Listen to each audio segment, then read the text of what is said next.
How many of you in this school this year, you've heard,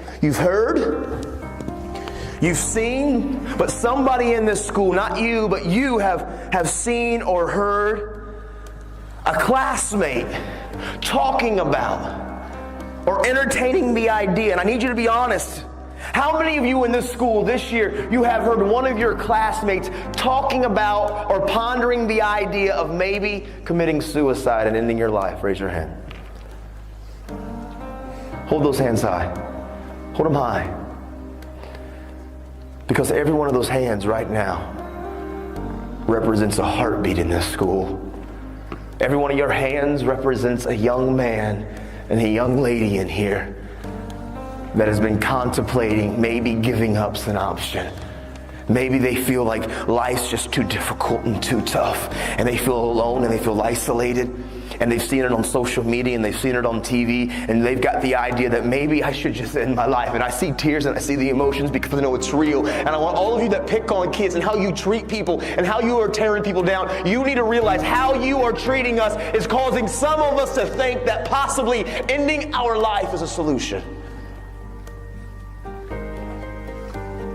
Your words hurt us. And you know what the truth is? A lot of you wear masks and you treat people a certain way.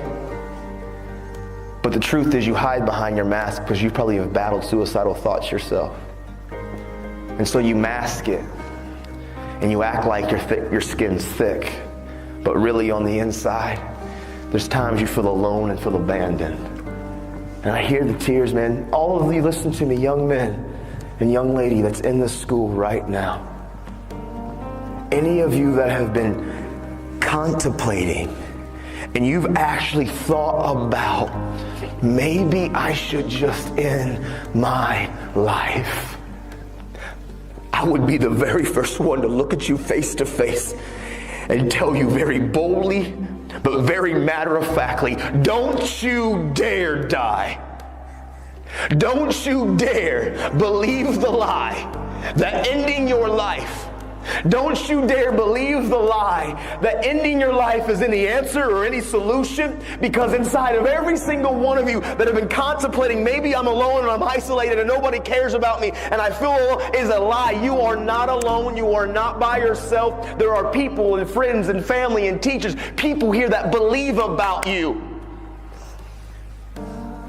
And if you end your life, and I know this is painful and it's wrong, the emotion is here, but these are real issues that you and I and we are struggling with, and you need to understand, every one of you that have been contemplating and even embracing or entertaining the idea, you need to know inside of every one of you is something so special and so great. And if you rob yourself of what you were destined to be, if you, and listen, you know why I talk about suicide? I talk about suicide not because I read books about it, because I wanted to talk about it. I didn't want to get educated about suicide, so I wanted to learn about it. I talk about it because I know when those kids used how they treated me and the words they used to say to me. I know what it was like when I was living with my sister and she went to work and I climbed up into the garage when she was gone and I climbed that ladder and I grabbed that rope. I know what it's like to be on the brink.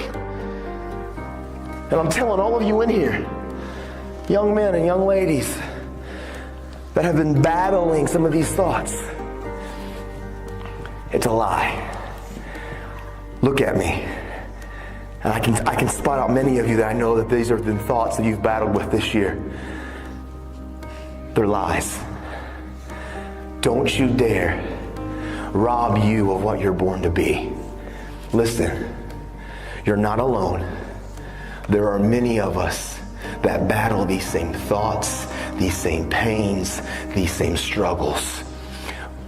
But inside of every one of you, I promise you, if you believe the lie and actually try to take your own life out, you're robbing this community, this school, your family, and you're robbing yourself of what you were destined to be. Because inside of all of you who are battling the ideas of giving up on life, you're robbing. Some of you are born to be doctors and scientists and teachers and entertainers and musicians and radiologists and social workers, counselors. Some of you are born and destined to do amazing things that can impact and change this world. And if you believe the lie and you let the life and the world try to take you out, you are robbing us of what you were born and destined to be. Listen, my little girl, I have a little girl that's 18 months. In the future, she could get sick and have some disease. And maybe you're the one that's born and destined to create the cure. And if you end your life and you rob us of what you were born to be, I need you. And those next to you need you. You're not alone. Don't believe those whispers and don't entertain those thoughts.